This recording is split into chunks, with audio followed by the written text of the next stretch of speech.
Hey kids, it's time for another great story. This time, it's a great story about a giant, hairy monster named Wilfred. I know with a scary name like Wilfred, he must be terrible and just awful. Or is he? Let's find out.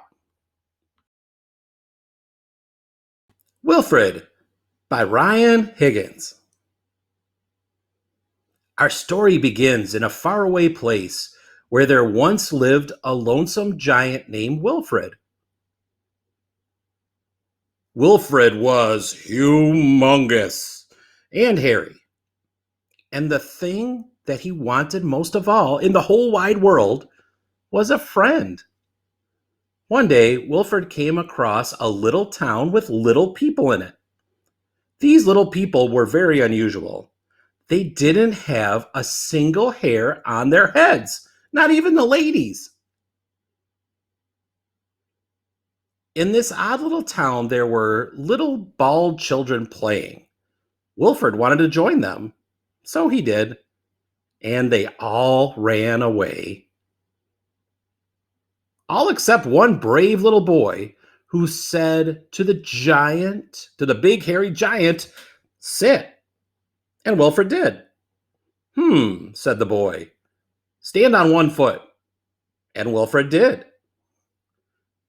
"Play golf." And Wilfred did.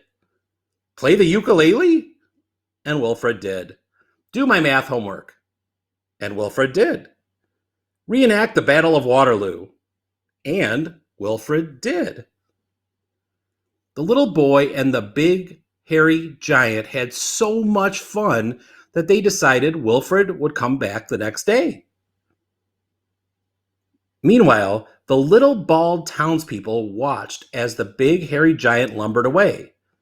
They wanted hair too, and with winter coming fast, they wanted it soon. So the little bald people in the little bald town came up with a big and nasty idea. When Wilfred came back the next day, a few of the little bald people stopped him and told him that big hairy monsters were not allowed in their little bald town. If he wanted to visit, he'd have to stop being big or stop being hairy. Since Wilfred couldn't stop being big, the only thing left for him to do was to stop being hairy. So the little bald people said he could let them cut off his hair. And Wilfred did. Without his hair, poor Wilfred was too cold to play with the little boy. Instead, the big hairless giant went back to his cave. Winter came early, and the snow piled up on the ground while the little boy waited day after day for the big hairy giant to return. But Wilfred did not come back. The little boy couldn't understand why. Until one afternoon, trudging back into town, he was met with a big, hairy surprise. Some of the little bald people in his little bald town were not bald anymore. They had wigs. When the boy asked where they had gotten all the hair, they replied, "Just from some big hairy monster." Oh no! Without his hair, the giant would freeze. The little boy had to help him. He ran back home where he made giant mittens out of his blankets.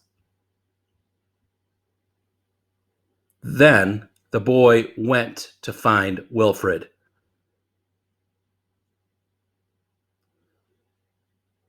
That night, a blizzard rolled in with great blustery gusts and tossed the boy about like a little bald snowflake and carried away his giant mittens. In the face of disaster and the danger of frostbite, the boy tried to stay calm. The snow fell and the winds blew through the night, and the next morning, the town awoke minus one tiny member. The boy was missing. The town sent out a search committee. They looked and they looked and they looked for the lost little boy